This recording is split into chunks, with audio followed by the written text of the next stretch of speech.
আসসালামু আলাইকুম প্রিয় দর্শক।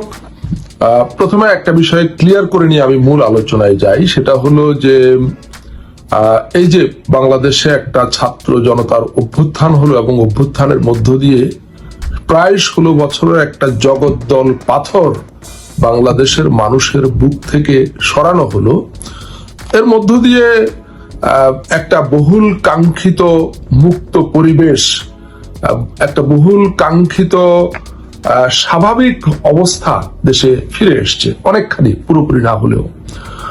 তো এই যে 16 বছর ধরে বাংলাদেশে যারা ভিন্ন মতাবলম্বী ছিল, বিরোধী রাজনৈতিক পক্ষ ছিল, প্রধানত বাংলাদেশের সবচাইতে বড় রাজনৈতিক দল এই মুহূর্তে বাংলাদেশ জাতীয়তাবাদী দল বিএনপি, এর যে হাজার হাজার লাখো লাখো কর্মী সমর্থক গত 16 বছর ধরে নানা রকম নিপীড়ন, নির্যাতন, অত্যাচার, বঞ্চনার শিকার হয়েছেন, এটার প্রতি আমার সিম্প্যাথি বা সহানুভূতিটাকে আমি পরিপূর্ণভাবে প্রকাশ করে কথা শুরু করি। এবং সেই সঙ্গে বিএনপির অ্যাক্টিং চেয়ারম্যান তারেক রহমান, আমি তার একজন সমালোচক সবসময়, নানা কারণেই। এবং এটা আমি যেহেতু একজন সমালোচক শুধু তারেক রহমানের না, আমি যাদের যাদের সমালোচনা করার প্রয়োজন মনে করি আমি করি, এটা যেভাবেই নেন না কেন। কিন্তু আমি তার সাম্প্রতিক কয়েকটি মুভ, যেমন তিনি কার্টুন নিয়ে শিশির ভট্টাচার্যকে উদ্দেশ্য করে যে একটা স্টেটমেন্ট সোশ্যাল মিডিয়াতে দিয়েছেন, সেটাকে আমি খুবই এনকারেজ করি। এবং একই সঙ্গে বিভিন্ন জায়গায় বিএনপির নেতাদের বিরুদ্ধে বিভিন্ন অভিযোগের প্রেক্ষিতে তাদের বিরুদ্ধে দ্রুত ব্যবস্থা গ্রহণ, বহিষ্কার করা থেকে শুরু করে বিভিন্ন রকম ব্যবস্থা গ্রহণ, এটাকেও আমি খুব পজিটিভলি দেখি। কিন্তু রিয়ালিটি হলো যে গত প্রায় 16 বছর ধরে এই বিএনপির নেতা, কর্মী, সমর্থকেরা এত বেশি নিপীড়ন এবং বঞ্চনার শিকার হয়েছে যে এখন এই তুলনামূলক আপাত মুক্ত পরিবেশে তাদের যে প্রতিক্রিয়া, এটাকে পুরোপুরি হয়তো অবজার্ভ করা বা মনিটরিং করা এবং সে অনুযায়ী ব্যবস্থা নেওয়া সম্ভব হওয়ার কথা না। কিন্তু তারপরেও কিছু কিছু জিনিস আমরা বা আমার মতো আরো অনেকেই হয়তো সামনে নিয়ে আসবেন। এটা সত্য যে লক্ষ লক্ষ বিএনপি কর্মী, নেতা, তাদের বিরুদ্ধে মিথ্যা মামলা দিয়ে তাদেরকে জর্জরিত করে ফেলা হয়েছে। মামলার খরচ মেটাতে গিয়ে তারা বাড়ি ঘর, জমি জমা, হালের বলদ, দোকান পাট এগুলো বিক্রি করে দিয়েছেন। বিএনপির লোকেরা গত 16 বছরে কোনো চাকরি বাকরি, সরকারি চাকরি বাকরি পায়নি। বেসরকারি খাতে উল্লেখযোগ্য কোনো পদ পজিশনে যেতে পারেনি, আমি জানি, মিডিয়া থেকে শুরু করে সব জায়গায়। তারপরে সরকারি চাকরি তো তাদের জন্য রীতিমতো নিষিদ্ধ ছিল। আর্থিকভাবে তারা খুবই খারাপ অবস্থায় আছেন। তাদের সংসার চালানো, নিজেদের জীবন চালানো, ছেলে মেয়েদের লেখাপড়ার খরচ চালানো, এগুলো তাদের জন্য ভয়াবহ কষ্টের একটা ব্যাপার হয়ে দাঁড়িয়েছে। কিন্তু তারপরেও তো যেভাবেই হোক বেঁচে তো ছিলেন। আমার কথা হলো যে এখন একটা আপাত মুক্ত পরিবেশ এসেছে। এই মুক্ত পরিবেশ আসতে আরো 2-3 বছর যদি দেরি হতো তাহলে আপনারা কি করতেন? আমি সেভাবেই অ্যাডভাইস করব বা পরামর্শ দিব যে ওইভাবে বিবেচনা করেন যে এখনো সে মুক্ত পরিবেশ আসেনি। কেন পরামর্শ দিচ্ছি, আমি সেটার ব্যাখ্যা দেওয়ার জন্য এতটা ভূমিকা দিয়ে নিলাম। আমাদের এক বন্ধু, সিনিয়র বন্ধু, তিনি অনলাইন অ্যাক্টিভিস্ট, চিন্তক, এবং আমি তাকে বুদ্ধিজীবী হিসাবে কনসিডার করি। তার নাম মুর্শিদ শালীন। তার একটা লেখা যেভাবে হোক আমার হাতে এসছে। তিনি বলেছেন, মাঠের সার্বিক অবস্থা আমরা তেমন একটা জানি না, খোঁজ নেওয়া দরকার। আমার স্কুল জীবনের সহপাঠী বন্ধু এখন বিএনপির কেন্দ্রীয় বড় নেতা, নাম বললেই চিনবেন। একই স্কুলের আরেক সহপাঠী বন্ধু বর্তমানে ব্রিগেডিয়ার জেনারেল। এতদিন বন্ধুদের আড্ডার আয়োজন হলে জেনারেল সাহেব আগে ফোন করে খবর নিত যে বিএনপি নেতা আছে কিনা। যদি থাকতো তাহলে সে আড্ডায় আসতো না। গত কয়েকদিনে পরিস্থিতি পাল্টে গেছে। ব্রিগেডিয়ার সাহেব নিজে ফোন করে বিএনপি নেতা বন্ধুকে নিয়ে আড্ডার আয়োজন করতে অনুরোধ করছেন। খুব সম্ভবত গতকাল ছিল দেশের সব উপজেলা চেয়ারম্যানদের কাজে যোগ দেওয়ার শেষ দিন। আমার জেলা, মানে ওই মুর্শিদ শালীন বলছেন, আমার জেলা শহরে সব উপজেলা চেয়ারম্যান কাজে যোগ দিয়েছে, অবশ্যই স্থানীয় বিএনপি নেতাদের বিভিন্নভাবে ম্যানেজ করে। আমার আরেক ঘনিষ্ঠ বন্ধুর পরিবারের সদস্য ও এক উপজেলা চেয়ারম্যান, স্থানীয় বিএনপি ছেলেপেলেরা তার কাছে টাকা দাবি করেছে এবং টাকা না দিলে ইউএনও অফিসে যেতে দিচ্ছিল না। পরে সেই বিএনপি নেতা বন্ধুর সুপারিশে সে কাজে যোগ দিতে পেরেছে শর্ত সাপেক্ষে। আমার ধারণা আওয়ামী পুনর্বাসনের সবচেয়ে বড় ভূমিকা রাখবে বিএনপি। এরশাদ পতনের পর তেমনই হয়েছিল, কিন্তু সাধারণ জনগণ বিষয়গুলো ভালোভাবে নিচ্ছে না। আমি নিজে গত কয়েকদিন ধরে ঢাকার ভেতরে, ঢাকার বাইরে, গ্রামাঞ্চল থেকে শুরু করে সর্বত্র এই রকম অগণিত তথ্য আমার কাছে এসেছে। যেহেতু পাবলিকলি কথা বলি, অনেকে আমাদের কাছে এগুলো পাঠায়, আমরা হয়তো কখনো সুযোগ পেলে বলি অথবা বলা হয় না। কিন্তু আজকে আরো কিছু ঘটনার তথ্য আমার কাছে এসছে। শুধু এই মুর্শিদ সারিনের লেখাটাকে আমি এটাকে সামনে এনে কথা শুরু করলাম আর কি।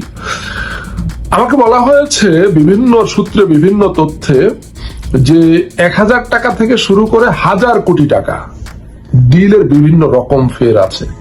আমরা জানি যে বাংলাদেশে গত 16 বছরে যে সমস্ত অলিগার্ক তৈরি হয়েছে এই ক্ষমতার আনুকূল্যে, তারা হাজার হাজার কোটি টাকা কিভাবে লুটপাট করেছে, বিলিয়ন বিলিয়ন ডলার লুটপাট করেছে, আমাদের খুবই পরিচিত। আমি মোটামুটি নামধাম সহ আরেকটা এপিসোড করব অলিগার্কদের উপরে।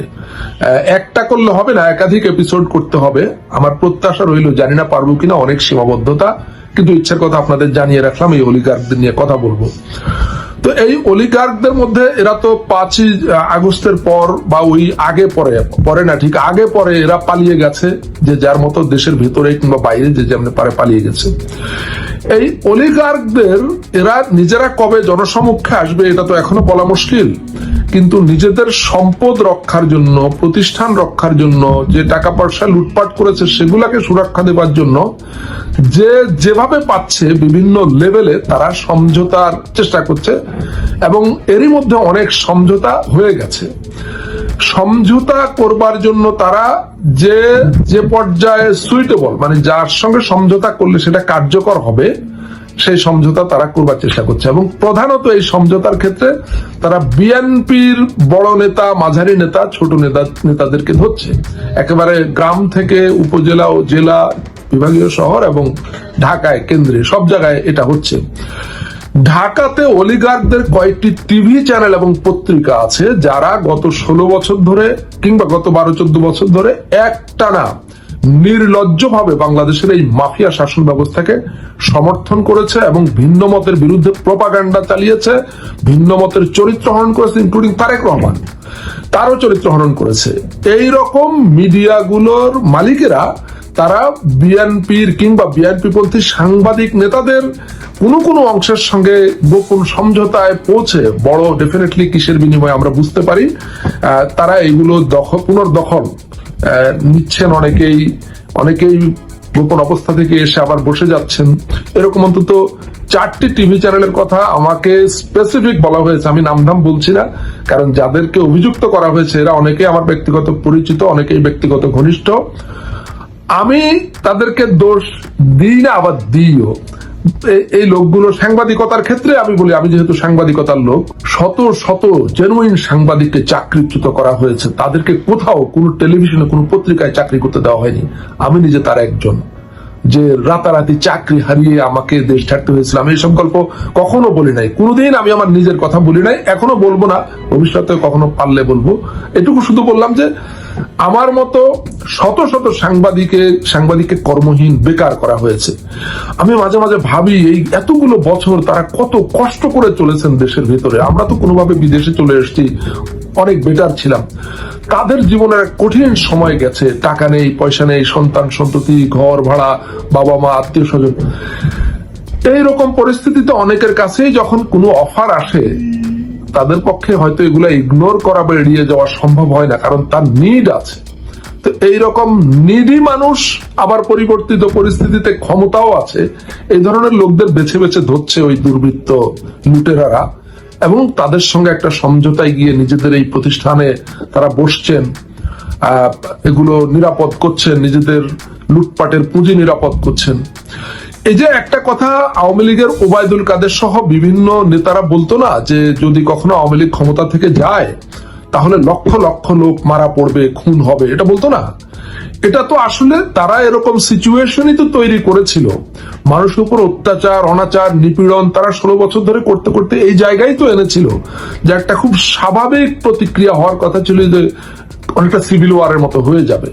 এই আশঙ্কা তারা অমূলক ছিল না। কিন্তু পাশাপাশি আমার মধ্যে এই ধারণা বরাবরই ছিল যে এটা এভাবে ঘটবে না এই কারণে যে তাদের কাছে তো হাজার কোটি লাখো কোটি টাকা আছে, একদম গ্রামের আওয়ামী লীগ নেতা থেকে শুরু করে ঢাকার বড় আওয়ামী লীগ নেতা সবার কাছে টাকা আছে। অন্যদিকে যাদের তরফ থেকে এই রিভেঞ্জ বা প্রতিশোধ পরায়ণতা আসবে তারা প্রচন্ড অভাবী, তারা নিডি, তাদের মানে বিপর্যস্ত জীবন। সুতরাং একদিকে টাকা আছে, অন্যদিকে অভাবী আছে। এই টাকা দিয়ে আমার কাছে তথ্য হলো এই 5 তারিখ রাত থেকে, মানে ইনফ্যাক্ট যখন হাসিনার পতনোন্মুখ পরিস্থিতি, তখন এই লুটেরা, গ্রামের লুটেরা থেকে ঢাকার লুটেরা সবাই এরা প্রচুর ক্যাশ টাকা নিজেদের কাছে ব্যাংক থেকে তুলে এনে রেখেছে। টাকা, ডলার, বিদেশি মুদ্রা তারা জড়ো করেছে। তো যখনই 5 তারিখে হাসিনা পালিয়ে গেল এদেরকে বাঘের মুখে ফেলে থুয়ে, তখন এরা দ্রুততম সময়ে যেভাবে পেরেছে, যেখান থেকে আক্রমণ আসতে পারে বা প্রতিশোধের আগুন জ্বলতে পারে, সেখানে যতটা সম্ভব, যেখানে যত টাকা দিয়ে ম্যানেজ করা সম্ভব এটা তারা করেছে। এবং এটা করেছে বলেই এই প্রতিশোধের আগুন অনেক নিয়ন্ত্রিত ছিল। তো এইটা শুরু হয়েছে 5 তারিখ থেকে এবং এটা এখনো চলছে। এইটা আমি নাম না নিয়েই বলি যে বড় বড় লুটেরাদেরকে নিশ্চয়তা দিয়ে যে তাদের সমস্যা হবে না, এগুলা ম্যানেজ করা হবে, এই কথা বলে বিএনপির কোন বড় বড় নেতা, পাওয়ারফুল নেতারাও নাকি এই সমঝোতার ব্যবসায় নেমেছেন। আমি নাম ধরেই বলি, বাংলাদেশের সবচাইতে বড় লুটেরা দুর্বৃত্ত 2-3টা, এস আলম, বসুন্ধরা, সামিট এবং এরকম আরো কয়েকজন, ওরিয়ন, এই বড় বড় লুটেরারা প্রত্যেকেই এরই মধ্যে লাইন দিয়েছেন এবং মানে অলরেডি সমঝোতার প্রক্রিয়া অনেক দূর এগিয়ে গেছে।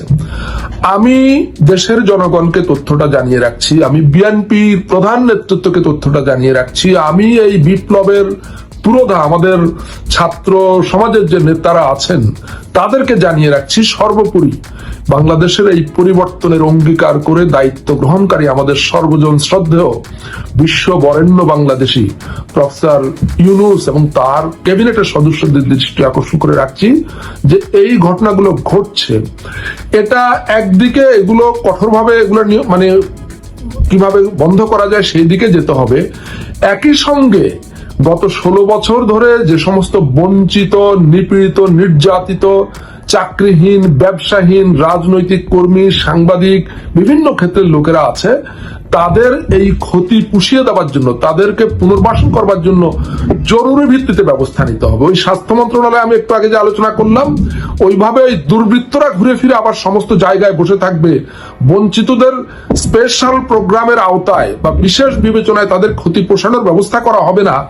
যদি সেটা না করা হয় তাহলে এগুলো কিন্তু চলতে থাকবে। আপনি শুধু কঠোর হয়ে বন্ধ করতে পারবেন না, একই সঙ্গে বঞ্চিত, নিপীড়িত, নির্যাতিত মানুষদের ক্ষতি পুষিয়ে দেওয়া এবং তাদেরকে পুনর্বাসনের ব্যবস্থা দ্রুততম সময়ে ব্যবস্থা করা, এগুলা করতে হবে। সব মিলিয়েই এইরকম একটা মানে পর্দার আড়ালের সমঝোতা বাণিজ্য বন্ধ করা সম্ভব হবে। আমি আশা করব সরকার, বিএনপি নেতৃত্ব এবং ছাত্র নেতৃত্ব তারা সবাই এ ব্যাপারে মনোযোগী হবেন। আমার বিশ্বাস বা আমার ধারণা, আমাকে এই বিষয় নিয়ে আরো একাধিক আলোচনা করতে হতে পারে। আপাতত এ পর্যন্তই। সবাই ভালো থাকুন, অনেক ধন্যবাদ।